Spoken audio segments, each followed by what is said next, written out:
Buenas tardes, raza. ¿Cómo están? ¿Cómo les amaneció este sábado? Aquí está bien bonito el día, pero yo estoy adentro de la casa.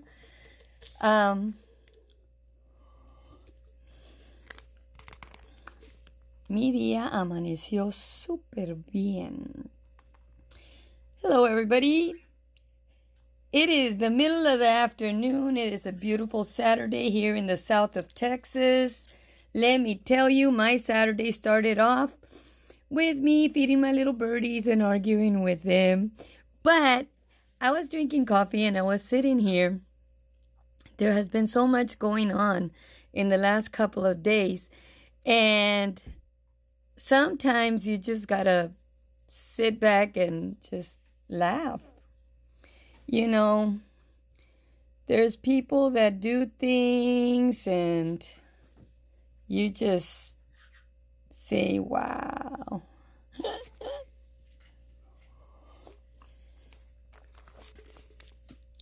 There's people that don't care about their jobs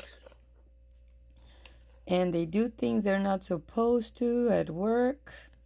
But hey, I'll be like that lady on Saturday Night Live. You didn't hear it from me. And then they're gonna cry.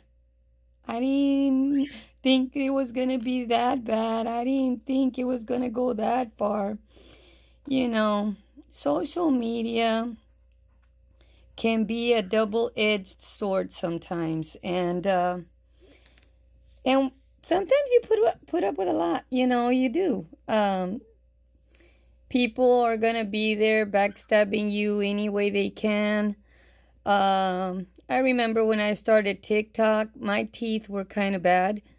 And they were getting worse because they kept cracking. And of course, every time I grabbed the coffee cup, and if I would hit them, they would crack even more. And it got bad. It got to the point where every other video I was doing on TikTok, I was being told that, you know, I had bad teeth and this and that. I had so many haters, it wasn't even funny. But none of them, even though they see my cash up there, none of them ever gave any money. They just gave their ugly opinions. It wasn't if you don't have nothing nice to say, don't say it at all. They would still put their ugly opinions here.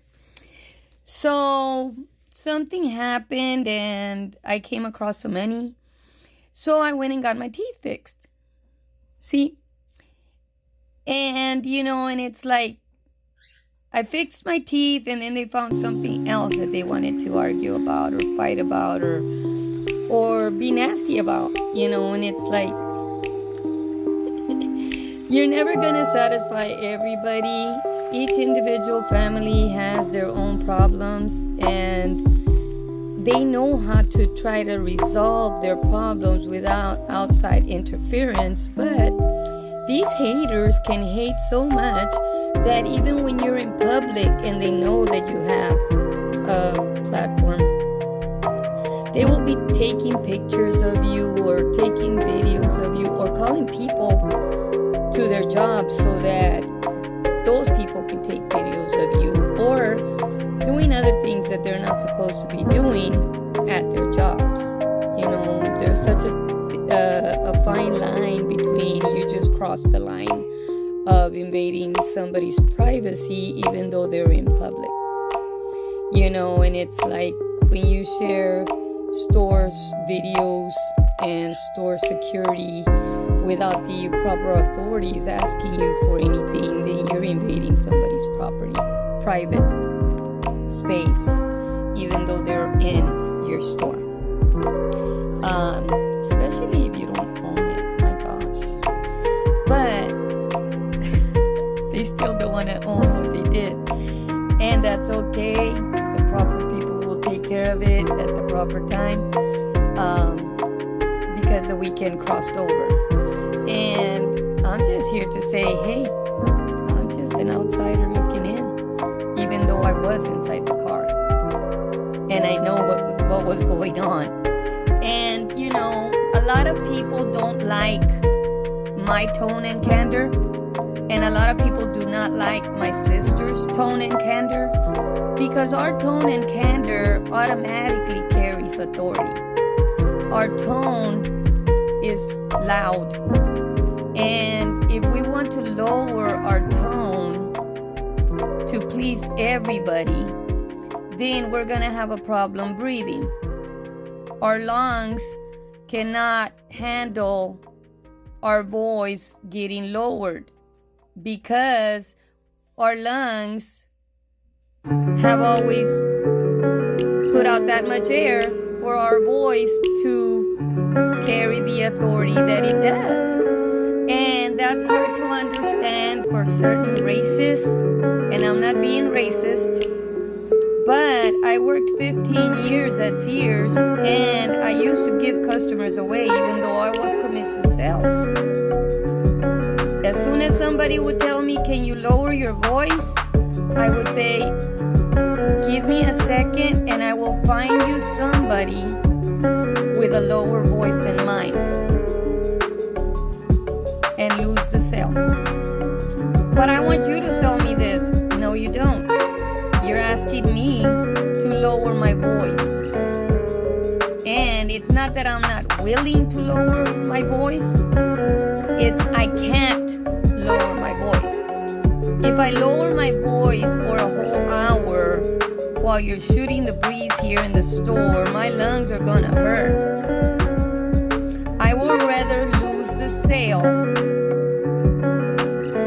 than my voice and my lungs. And I did a lot of times, you know. And then I came into a job that needed that voice to carry authority. And I worked at that job for almost 10 years. You know, I tell people I don't have a long work history, but I have a long history at work. And there's a difference if you have 100 jobs in 10 years or if you have one job in 10 years.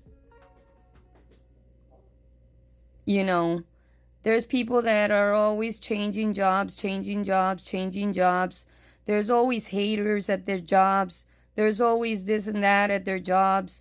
And it's like, no, put your foot down and do your job. Show up on time and do your job. You know, I worked even with the kids for 2.5 years with Southwest Keys. And that was a job that